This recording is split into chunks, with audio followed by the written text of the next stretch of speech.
নমস্কার, শুভ সকাল। সবাই কেমন আছো বন্ধুরা? সবাইকে আমার অনেক অনেক ফুলের ভালোবাসা। আজকে চলে এসেছি মধ্যমগ্রাম পুষ্পমেলায়। তো খুব সুন্দর করে মাঠটাকে সাজিয়েছে, চেনাই যাচ্ছে না যে এটা আমাদের সেই পুরনো মাঠ। কত রকমের ফুল দিয়ে সাজানো হয়েছে। আমি চলে গিয়েছিলাম ঠিক দুপুরবেলা, সেই জন্য অতটা ভিড় ছিল না।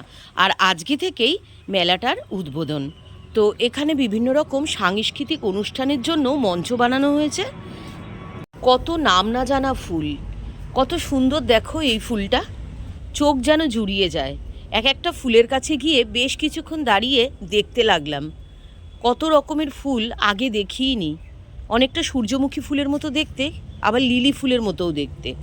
নামগুলো নেম প্লেটে কিন্তু লেখা ছিল না, তাই আমি জানতে পারিনি কোন ফুলের কি নাম। ফুল তো দেখতে ভালোবাসি, তাই দু চোখ ভরে শুধু দেখছিলামই। ফুলের পাশাপাশি এখানে ছিল বনসাইও। কত রকমের গাছগুলোকে এখানে স্ট্রিং দিয়ে ঝুলিয়ে দিয়েছে। কি অপূর্ব সুন্দর, তাই না? আরও ছিল অনেক কিছু, যেমন কিছু বনসাই ছিল এখানে।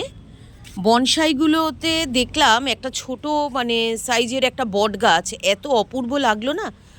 মঞ্চটাকে দেখো কি সুন্দর করে সাজিয়েছে, রং বেরঙের কত ফুল এখানে। সব ফুলের নাম কিন্তু আমি জানি না, শুধু দেখার তাই দেখছিলাম। আর ওরা যে কেন এখানে নেম প্লেট ইউজ করেনি সেটা বুঝলাম না।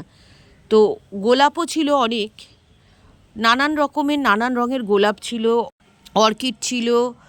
তো সত্যি কথা বলতে কি, ফুল আমাকে ভীষণভাবে টানে। তোমরা কে কে এরকম পুষ্পমেলায় যেতে ভালোবাসো, ফুল দেখতে ভালোবাসো, আমাকে জানাও। এই মেলার প্রাঙ্গণটা খুবই ছোট, এই জন্য এখানে কোনো ফুড স্টল বা কিছু কিন্তু ওরা দিতে পারেনি, যেটা অন্যান্য মেলাতে দিয়ে থাকে।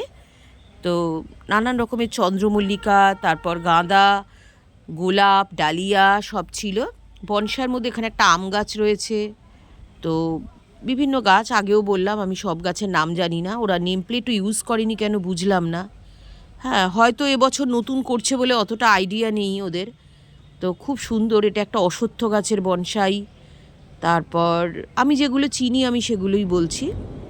তো কি সুন্দর করেছে প্রত্যেকটা, এটা এক ধরনের শিল্পকর্মই বটে।